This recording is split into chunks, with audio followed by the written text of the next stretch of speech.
Setting up the BlindSquare parameters. When you start using BlindSquare, you'll first want to go in and set up the different values that you're most comfortable with. And also you'll want to know which values can be easily changed so that you can adjust them in different environments.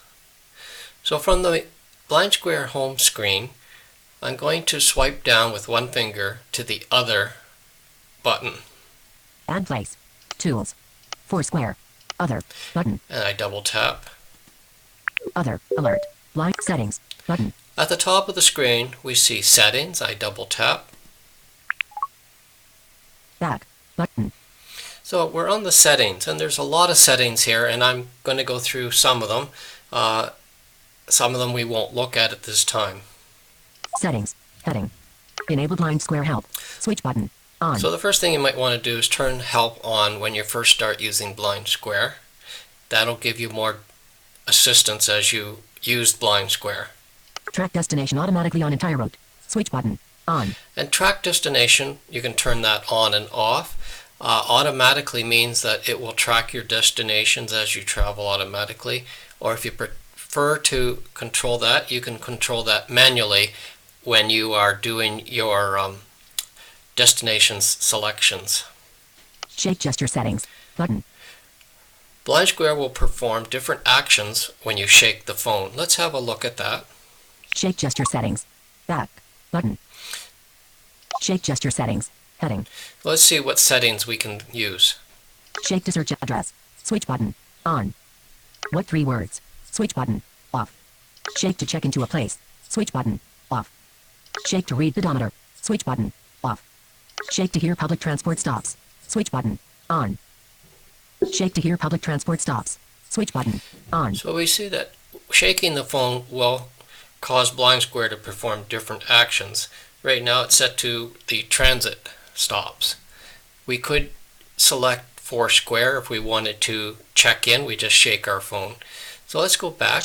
Shake to what 3? Shake to search shake gesture settings. Heading. Back. Button. Double tap. Back. Button. Let's go down. Settings. Enable BlindSquare. Track destination. Shake gesture set. Audio menu settings. Button. Audio menu is for using a headset. We'll look at that later. Intersection announcement distance. Medium. Button. Let's look at that. Double tap. Intersection alert. Short. Button.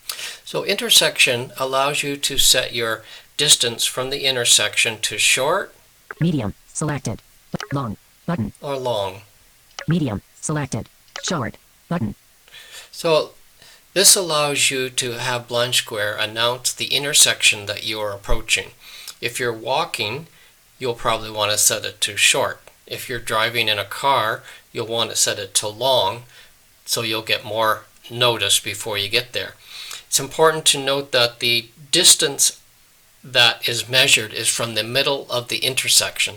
So if you have a wide street intersection, you may not get the notice if it's on short until you get right to the corner. However, if the streets are narrow, you may find that you're getting the intersection announcement before you get to the corner. Short. Medium. Long. Cancel. Cancel. Let's cancel. Button. Intersection announcement distance. Medium. Button. Automatic sleep time. 30 minutes. Button. Automatic sleep time allows you to set BlindSquare to sleep when you're not using it. If it's running in the background and you are not using it, you're on the phone or something, BlindSquare will go into a sleep mode so that you save batteries. Automatic alert. 5 minutes. So Button. we can set it 5 minutes. 5 minutes. Button. 10. Button. Cancel. Button.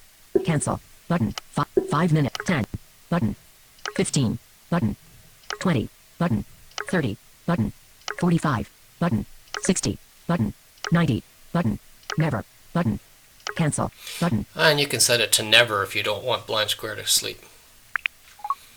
Automatic sleep time. 30 minutes. Distance unit. Meters. Button. Distance units. This allows you to adjust the distance according to what you're used to. Distance alert. Meters. Selected. Button. Right now it's set to meters. Feet. Button. Yards. Button. Cancel. Button. And we could set it to feet or yards. Distance unit, meters, button. Direction style, clock face, button. Double tap. Direction alert, clock face, selected. So right now, button. we've got the direction set to clock face, which means when BlindSquare is giving me information about points of interest, it will tell me that it's at 3 o'clock, which means it's my right, or if it's on my left, it'll say 9 o'clock. Proportional, button. Degree, button. Or you can use compass degrees. Cardinal directions, button. Cancel, button. And so those are the different directional parameters you could use. Direction style, clock face, button. Select voice and language, English, button. Speech rate, 41%, adjustable. Now speech rate is adjustable. You swipe up or down. Volume, 80%, adjustable. Volume you can swipe up and down. BlindSquare sounds, button. And those are sounds that you will hear as you're working with BlindSquare, and we'll look at those in a later lesson. Delete unused voices, button. Bluetooth settings, button. And you have Bluetooth settings. Restore my places, button. Help, button. Help, button. And we could get help if we wanted to look at the user guide. And that's all the settings that you need to use for now. Restore my places, button. Bluetooth settings, button. Oh, we go back. Delete unused voices, button. Back, button, back, At button, the top of the screen is the back button. back. Search, button. That takes us back to the main BlindSquare screen.